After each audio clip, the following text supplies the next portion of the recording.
acidity of alpha hydrogen. Alpha hydrogen in aldehyde ketone are acidic due to electron withdrawing inductive effect of carbonyl group.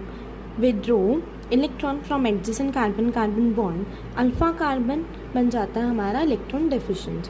अब ये क्या है, हमारे पास carbonyl कम group है, ठीक है। इसके पास क्या होता है, माइनस आई इफेक्ट, मतलब इलेक्ट्रॉन विड्रॉइंग इंडक्टिव इफेक्ट होगा, इलेक्ट्रॉन विड्रॉ करेगा ये।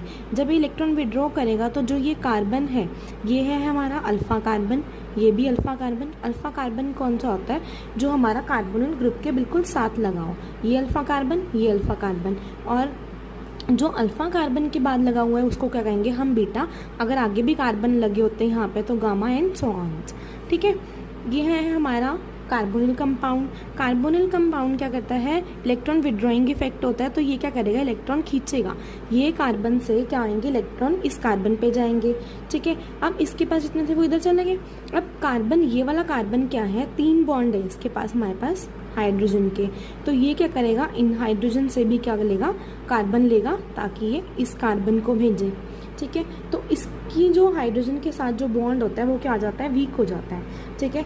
तो जब ये बॉन्ड वीक होगा तो हाइड्रोजन, ये वाले हाइड्रोजन क्या है, अल्फा हाइड्रोजन, जो अल्फा कार्बन के साथ हाइड्रोजन लगे होते हैं उन्हें हम अल्फा हाइड्रोजन कहते हैं। तो जब ये कार्बन इनसे इलेक्ट्रॉन्स लेगा इसको भेजने के लिए, तो इनका जो बॉन्ड है वो क्या आ जाएगा, वीक हो जाएगा, और ये क्या होंगे, इजीली रिमूव हो जाएंगे। अब हमने देखा है कि अगर कार्बन अगर हाइड्रोजन रिलीज हो रहे हैं तो वो क्या होगा, एसिडिक होगा, ठीक है, प्रोटॉन्स, ठीक है। तो ये क्या होता है, इनकी वजह से क्या होता है, ये कंपाउंड एल्डिहाइड या कीटोन क्या हो जाता है, एसिडिक हो जाता है।